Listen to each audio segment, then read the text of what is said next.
Hey guys, how's it going? It's your boy Kyrandis here, and today I want to talk about a 100-day challenge I set upon myself. It wasn't exactly 100 days consecutively. I tried my best to stay as consistent as possible, and I hope maybe my reflections here can help you on your journey and get you going faster than halting yourself. Doesn't have to be drawing, but just something you like. I'll talk about my mindset and reflections and everything going into this as well as through it. So I wrote into this and thought about this every day, how I must get through to 100 so I can be able to share what's happened. If I didn't, I wouldn't permit myself to talk about it until I did. It was a strange journey of just reflecting very deeply on myself because I never fully got back into art essentially after I caught my disease at 19. It was always just like partially in there, and then I do something really extreme but never really take it all the way to the end. And then most of the time I get sick like somewhere in between because I wasn't taking care of myself.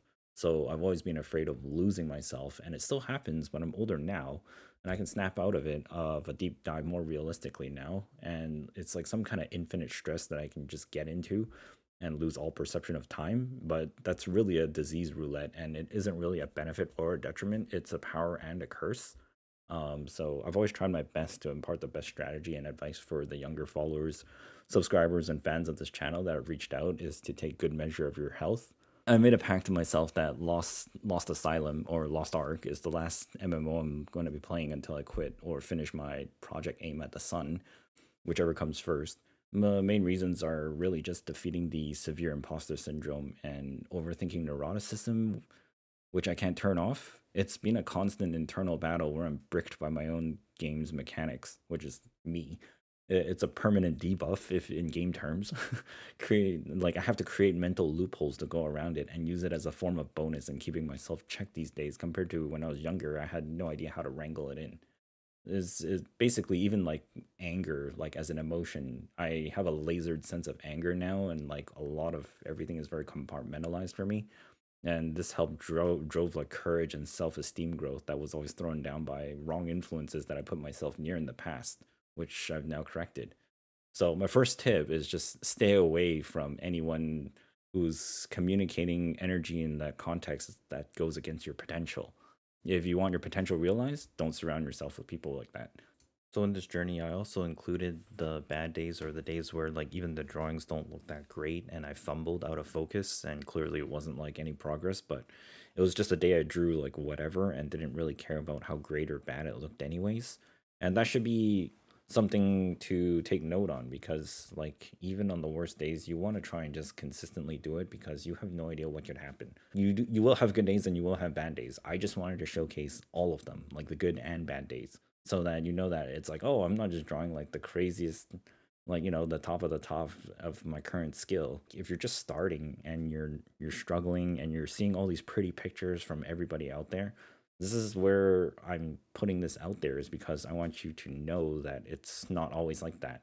I learned from very kind instructors across YouTube and other artists really that were just self-taught in that degree, and the way they communicate the message is the same way, is be kind to yourself and don't compare against like somebody who's been doing it for years, or even if they're just innately talented doing it, because it doesn't matter. Even some of the greatest artists, they didn't even have any talent. They just drew like crap too at the beginning. They just drew so much that everybody just believed that they were insanely talented, but they weren't. They just grinded the sword so sharp that the sword could cut through anything, and it cut through the illusion that they weren't talented, so people thought they were talented all of a sudden. And then another piece of advice that I heard from another person on Instagram was great. You have to be delusional.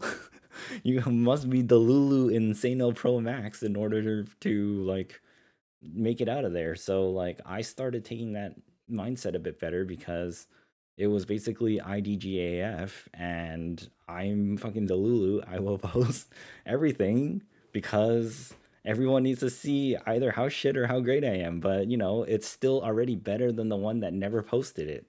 At some point, you're gonna start thinking like, how do I present this better? Or like, how do I make this better?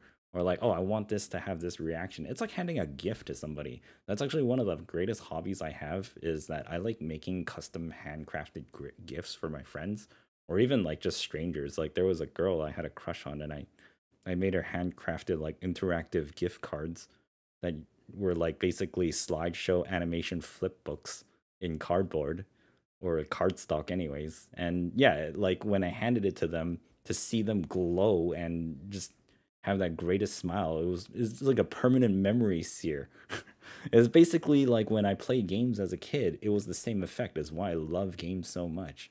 It might be frustrating and go through all these emotions and whatever, but from childhood, it was like a magical experience. And even for like I'm such a game enthusiast nerd that I read into interviews of like what like the masters have said from those times, how like they wouldn't have even realized their potential had they not gone into games to explore like fantasy themes and whatever that never would have existed in traditional media. And that to me was magical, to be able to create an experience that basically let you escape from the world temporarily and enjoy a different story timeline and be a part of the show. And that's what I loved about games, was that you get to be a part of the show. And that's why I always wanted to just like make something cool, whether it's a game or just something for people to just watch and be like, oh, that's cool. Like even if it's just a few seconds, it's like that's already cool enough to me. And like to do more would be even better. So that's all. It's part of like a long journey that I'm going on. So this 100-day challenge was a journey to create a habit. It was to defeat an internal mental demon discouraging me every day, to see if I actually learn anything or if it's really hopeless when it isn't, and to make my characters look better and more attractive for a story to tell, and something cool to showcase so that maybe you'll hear the belief you needed from somebody who also struggled within and perhaps unlock that psychological wall stopping you from doing what you wanted to do. At days 1 to 25, I'll describe the experience as more like reluctance and hesitation to pick up the pencil, and it was just sort of like forcing myself to do it. And going from 3D all the way back to 2D was like a core thing that was important to me, because by doing this I've learned the importance, speed, and most importantly like the semi-permanence of pencil on paper. There's no undo button, there's no marquee selection like all these digital things, and to move elements of your image there's no auto like composition lines or anything, or like auto correct smooth lining or whatever, or lazy mouse or whatnot. These are all traits and characteristics I wanted to instill naturally into my knowledge. I took a photo of the drawings every day, sometimes even a recording, to really see if I'm improving or doing anything. The most critical part of it all is growing an attraction and addiction towards it. I didn't want to do it and get frustrated on it on the daily. Frustrated means you're learning something, but that means the absorption rate of knowledge is eon slow doing it this way. So, having played games, and you who watch me know that when you enjoy playing games that resonate with you, time flies by, your natural curiosity peaks, and your interest in learning the game's rules, ins and outs, goes tenfold compared to that of frustration. Constant frustration will make you want to quit, leave, feel chore like, grueling, annoying, short tempered, or lack of patience. The experience is just important to not discouraging yourself along the way and be happy with what you did, is what I reminded myself. So, like, to engage in this better, the first 25 days, I just kept drawing what I liked and stopped thinking about what anything needs or whatever. I just wanted to draw what I liked, and I thought drawing a bunch of pretty girls was fine. So I was like, why not? So I just drew a bunch of pretty girls. So here's something to remind yourself. Okay, one day your drawings won't look like day one anymore, and they can't. You should appreciate its raw, unrefined aesthetic as it is, and then appreciate the new aesthetic that I'm discovering and magnetized towards. And I'm sure you can spot where influences have taken place from other medias in my drawings, like from Final Fantasy, Style Blade, Vindictus, Lost Ark, Black Desert. Those, it all is like in the same vein of like a common theme to some degree. And within the challenge isn't just this psychological battle either. It was also for me like unlearning old knowledge and relearning new knowledge. We're in an age of knowledge sharing of the human collective, where it's not so much that you can learn anything on the internet, it's how much time you have and how efficient you can be at processing through the information. And you can learn a lot of wrong things as well. This will be different for everyone. The stuff I learn from is pieced together like a massive distorted knowledge put together, some bits and pieces from one another, and then I make sense of it. And when I combine it for what I want to do, this won't apply to anyone else. So I stress that finding the right instructor and teacher is extremely important. I had some terrible standards and mindsets passed to me in the past, and even with others I conversed with in the past remind me of it, where I get an instantaneous like ick from them. Unlearning those parts took longer than had I just started blank with no influences.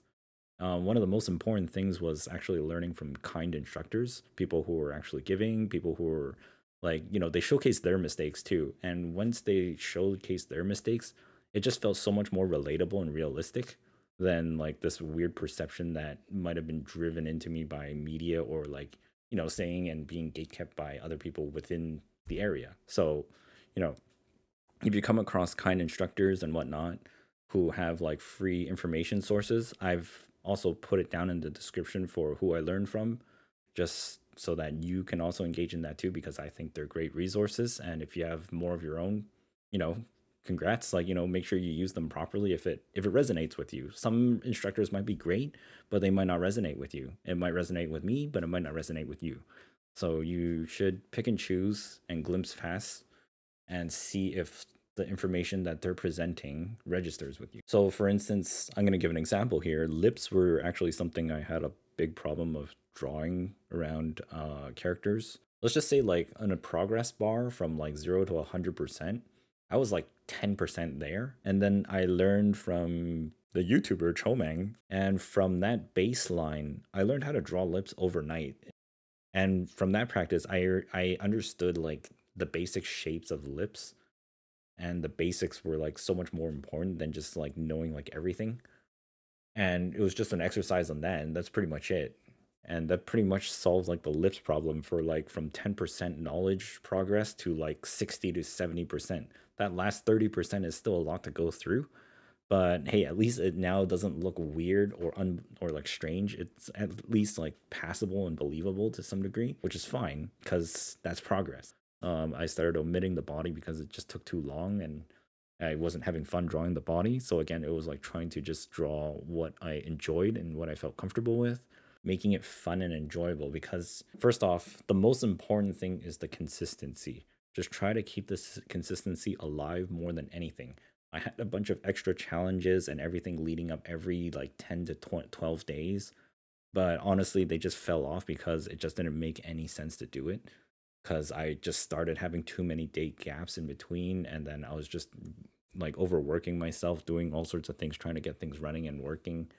So from day 751 to 75, I started like engaging back in 3D again as well, like on drawing number 52. For some reason, I just drew that girl's face, and then to me, I was like, this is the one I want to turn to 3D. And then I started building a VFX trailer just from there. So I started recreating this character. I wanted to see what differences were created with all of this. And I wanted to see what improved, because the whole one of the bottom line objectives was that I wanted to see my characters look more attractive, or at least like look better than what they were before. And yeah, the last 25 days, there was just like so many day gaps where the consistency was just constantly falling off because I was juggling like the VFX trailer and this as well on top of like work and other things, so, and family. So that's pretty much it.